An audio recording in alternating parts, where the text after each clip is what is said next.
Morning everyone, Donny Walker here. It's August 18th. What is it? Tuesday? No. Wednesday, yeah. So this morning I'm just touring down a 3120 XP. The new 3120s I've been checking over. They got a different flywheel now, different ignition. We got a rev limiter ignition on them. This one here, green one, comes on cut-off saws and 3120s. Cut-off saws, I mean by power cutters like Husqvarna ones. So this one, yeah, 9,500 RPM where it cuts out. It's kind of rude. But you know, when you're in the wood though, it pulls, but it just, when you slack off a bit, it's it just sounds terrible. So I've done one change to it already on this saw. I did it yesterday. Didn't do nothing else but change the ignition. So I changed this green rev limiter one and put a black 272 one on there. No limit on those ones. But this EPA carburetor and the new that new flywheel ignition. Like I said, it was only doing 9,500 RPM. So I ran a tank of fuel through it just to loosen everything up on it. You see lots of oil on it because it was sitting there idling, and I was revving it up and down a few times just to take all the little sharp edges off from the factory.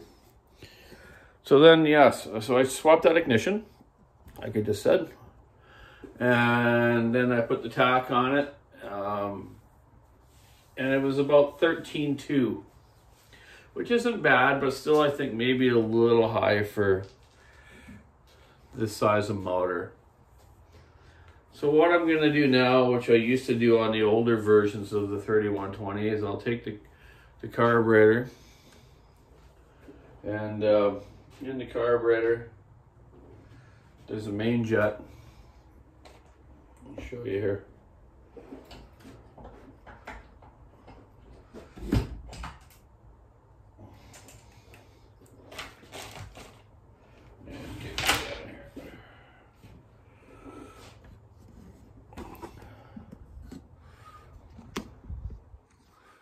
Yeah, okay, so yeah, there's a main jet in the carburetor. Give me a screwdriver.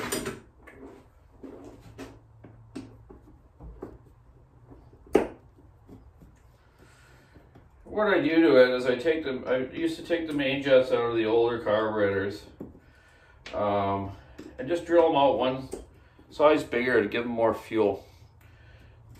It'd be nice if they had an adjustable high-speed jet on these, but they don't, and they probably never will. You'll probably see this model getting scrapped because of the emission laws. Yesterday, we just finally got in some brand new MS881s, the still version. I think they're 3 cc's more than the 3120. Nice looking saw. I had a quick look at it, never took it right apart and measured anything, but it will be probably in the next couple days. So here's our 3120 carburetor, and let me find myself a little screwdriver. Here's your main jet right there. That's the main jet. So the fuel actually all goes through this main jet over to your low speed circuit and idle circuit. So I take that main jet out of there. I just use a little steel tuning screwdriver to get it out. Watch, you gotta use the right screwdriver because it's brass and you can strip the little flat spot where the screwdriver goes. So just be careful with it. Use the right screwdriver. I find the steel tuning screwdriver works perfect. So I take my my drill index. I have numbered drills that are all a different thousandths thickness, right? You can buy those from a Snap-on dealer or different sources, auto supply sources. So I take the drill bit that goes in that hole, the one that fits in it, perfect, goes right through. So then I go to the next step one up, that is just slightly bigger and drill it out to that size. It just always has worked for me, and it makes the saws use a little more gas, but they run a little richer, and guys won't seize them. A new cylinder kit for these days now, for these 3120s now, I believe, man, they're up in the $600-700 range. So you don't want to fry the piston. And that's the whole thing. Is most people with these saws, they're using them for milling or bucking huge wood for helicopter logging, and the reason they have to use them for helicopter logging is if you get a big fir, 8-footer or something, or 6-footer, or big cedars, is they have a certain weight that the helicopters can lift.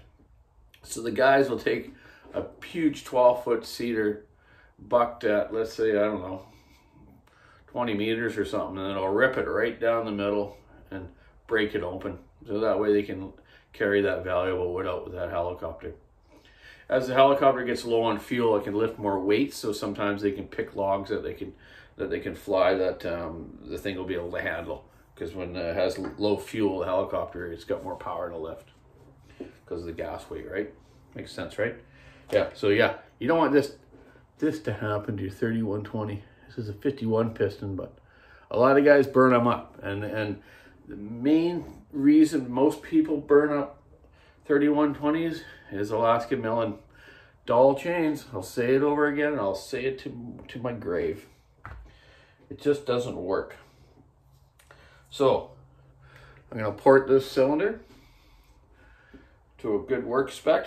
The intake duration on 3120s are very, very short. I'll be changing that. The exhaust port, I'm only just going to widen it up a bit and polish it, and then I'm going to flow the transfer port some. So that's what I'm doing to this 3120. Plus, I will also add one more exhaust outlet. It just makes it run cooler. And the way I put the exhaust on the this saw, because it'd be used for milling, I've done them several different ways. Everyone has a different idea, but when the muffler's on here, the stock version, it's blowing out here. So in the Alaska mill, when you're using it, it's kind of blowing straight out. But I added another pipe here, about a 7/8 round conduit pipe, right here, angled down this way. So as it's on the Alaska mill, it's blowing that exhaust away and a bit of the solder, and it gets rid of a lot of heat. These things run pretty hot. So yeah, britching the carb up, a little bit of porting, and swap that ignition. And we'll find out later what RPM the saw does with that carburetor drilled out to one size bigger only. I see some guys have made carburetors out there in YouTube land and whatnot, into adjustable high speed. I'm actually, I think I told you before, I'm trying to work on making one myself, and I will. Just give me a bit of time. I just don't have a lot of time to play around with stuff like that right now. It's not a huge priority right now. So yeah, this one's going down to Texas, so I'm gonna get it done today, so I better get at her. It's a nice day today. It's fairly cool. It's not super hot. It's just comfortable. It's nice. So yeah, that's the skinny on the 3120. I will do the 881. I'll give you a review of that, show you. Check out what the rev limiter on that is. I think it's probably around like the 880, where it's about 11.2, which is good. I think it's a good RPM for these when you're milling and bucking, ripping big wood. Yeah, and the 400. Yeah, I'll get onto that. That'll be tomorrow. So anyways, I'll get back to you later how this works. Keep your saw on the wood. Have a great day. Stay cool. Oh, forgot, man. I gotta give a shout out to the firefighters again. doing a heck of a job. A couple of my buddies just left yesterday to go do some more of it. So thumbs up to you guys again. And yeah, keep your saw on the wood. Have a good day.